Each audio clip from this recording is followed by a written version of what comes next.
The whole world is looking at Filipinos right now as they're about to elect a late dictator's son to be the president of the Philippines.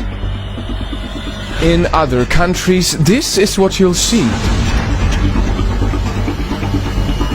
And from outsiders watching it unfold, this is what you'll hear. The son of a guy who terrorized the Philippines for years is now the front runner to take over. Bongbong Marcos has shown virtually no remorse for what his father put the country through. So why is it that this man is leading a presidential race by a landslide? Yes, over 30 million Filipinos voted for him, at least according to the partial unofficial tally. Is it because Filipinos see something in him that a big part of the world doesn't?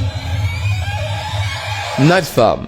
This is a special video that will spotlight, not my opinion, but the voice of Filipinos for the Filipinos. And if you're watching this election unfold from a different part of the world, stick around because you might get your answer. Ladies and gentlemen, this is what they said when we asked, what are your hopes and fears for the next president of the Philippines? One thing is definite, as it's often in the politics, there is a strong contrast in opinions. One side is already bracing for really dark times. It's a really dark time for the Philippines right now. I fear that disappearance, torture, politically detained, death, and other unlawful acts against our freedom and human rights might happen again. While the other is celebrating a bright future ahead. And as 30 plus millions of Filipino people voted for him, I don't think we have the reasons to be afraid of because, yes, majority of us believed in him. Mabuhay ang Pilipinas. There is no reason to be fear because our new elected president is chosen by the majority. And I hope that new administration will help all of Filipinos in call of needs and put some good plans in health, education, economy, and infrastructure. It's almost like they're living in different realities, holding different sets of facts. How could I trust a leader who uses disinformation networks to promote himself, fake news, and trolls? How could I support a leader who never liked attending debates, never liked being criticized? There are no fears, as it is the beginning of new era, a new place for Filipino to arise from prostration and hope. And maybe that is why Marcos Jr.'s call for unity during his campaign has resonated with a lot of people who are simply tired with the so-called toxic division. I fear that the relationships, friendships that's been broken by the elections, we all have our differences, we all have our own principles and beliefs. But then the critics also ask, what is the point of unity under a family name that has stolen so much from the country?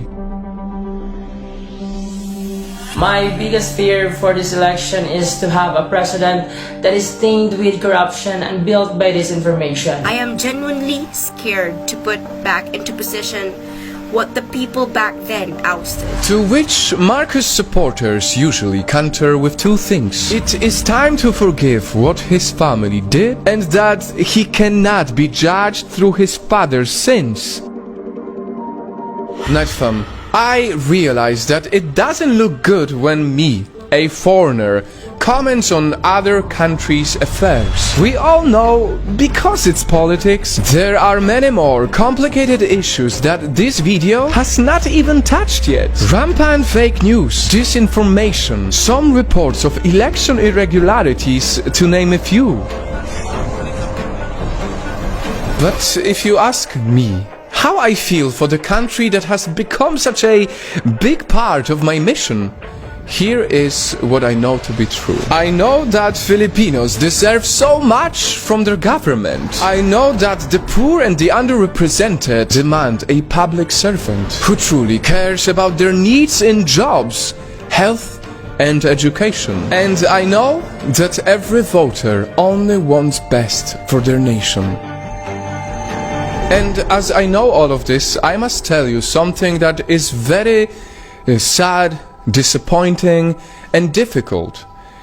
I have been contacted by many people from the Philippines, and I can see how many are so afraid to even voice their opinions. That is why we have blurred the faces of the people who speak in this video, because the hate is so strong, because the division is so strong, because the trolls are so strong. Some people are even worried for their lives, simply for expressing their opinions. I have said it before and I'll say it again. The Philippines is a beautiful nation that deserves all the blessings of this world. That is why only recently our Project Nightfall organization helped raise funds after the typhoon that hit the Filipinos. Over 20,000 affected people received help from it.